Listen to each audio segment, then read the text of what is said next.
Hello, traders. This is Forensic Forex with Deontay, where we analyze the details and specifics of the foreign exchange market. This is the second prop firm series for the channel. I will take you through my personal journey. Let's go. Traders are struggling with passing prop challenges and maintaining a funded account. I will give my opinion on prop firms and how to frame success with them. Leave the indicators alone.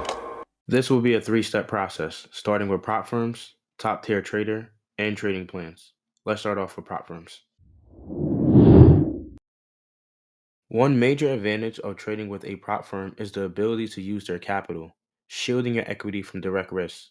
This could be a game changer, especially for those looking to minimize personal financial exposure. One significant drawback is minimal prerequisites. Entering without credentials may lead to failure. Many beginners struggle to pass the challenges because you do not need any prior trading experience to sign up for a challenge. Another point to consider is the profit sharing arrangement. While you get to trade with their capital, the profits earned are usually subject to a split with the prop firm. This means you won't take home 100% of what you earn. Additionally, if you fail the challenge, there's often no reimbursement of costs. Some firms might offer a discount for re-entry, but it might not be enough to offset the initial investment, payouts, and withdrawals. Lastly, keep in mind that the payouts aren't on demand. Prop firms typically have withdrawal rules, whether it's weekly, bi weekly, or on a monthly basis. This lack of flexibility in accessing your profits might be a factor to consider. Before diving into a challenge, weigh the pros and cons to determine if it aligns with your trading goals. The newest prop firm I'll be looking to partner with is Top Tier Trader. I have selected to take on the 10K challenge. This account would allow for double leverage, 90% payout split, bi-weekly payouts, swing trading, and news trading. The leverage on this account is 1 in 100, and brokers will think markets. For phase 1, I must acquire 10% of 10K, which is $1,000. I cannot exceed a max daily loss of $500. I also cannot exceed a max loss of $1,000. Utilizing my strategy tailored for the Asian session, I aim to define success and overcome the challenges associated with this account. If you are unfamiliar with the Asian session model, I do recommend looking at my playlist called the Asian Session Library. There you'll find ample amount of examples of how I use this model. We're going to be using the sessions, the New York lunch and the Asian kill zone. The time frame 15-minute and 1 minute, and the risk management is pretty basic, and we'll go into that a little later in the video. Step 1, we're going to be framing our buy side and sell side liquidity via 15-minute time frame before the Asian session. Step 2, we're going to wait for one side of the market to be purged, whether that's buy side or sell side. In this example, we can see buy side was purged. Step 3, we're going to be looking for that entry. Since buy side was purged, we're looking for a short being counterparty to the breakout retraders going long. We're going short instead. And that's simply what the model is. For this model, I'll be utilizing risking 1 to 3% per trade. Let's take a look at all three situations. So here, if you have a $10,000 account and you're risking 1% per trade, potentially that's a $100 gain. It will take you 10 winning trades to reach 10%. If you have $10,000 and you're risking 2% per trade, that's potentially a $200 gain. It will take you 5 winning trades to reach 10%.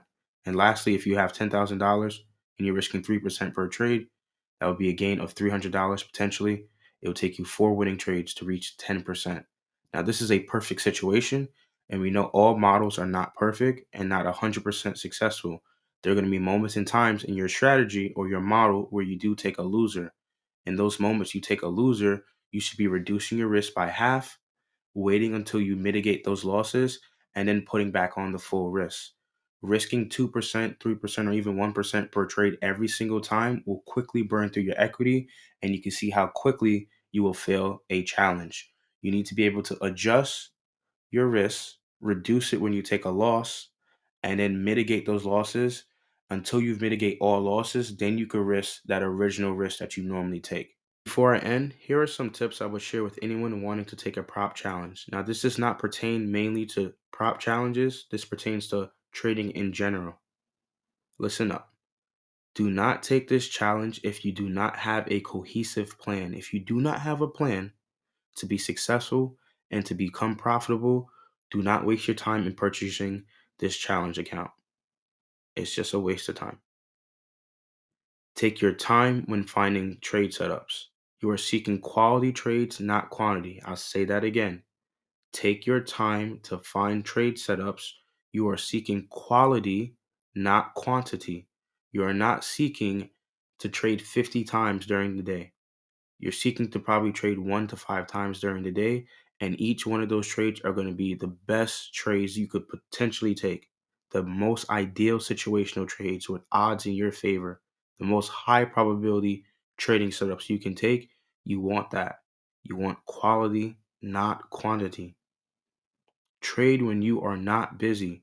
If you go to school, if you work a job, if you have other things that you have to do during the day, do not trade while you're doing it. It would only be a distraction to you. You want to be focused. Another piece of advice I would say lastly is if you are in a poor mental state, do not trade. Wait till you return to a place of sanity and peace. Once you return to sanity and peace, then you trade again. The reason I say that is because your emotions will directly impact your trading process. You will go back into bad habits. You will go off track and abandon your model. You will be more likely to falter and buckle against all odds that you've set up to be successful. Wait till you have balanced out your emotions and you return back to neutral or positive. Do not trade when you are not in the best mental state. With that being said, stay tuned till next update. Peace.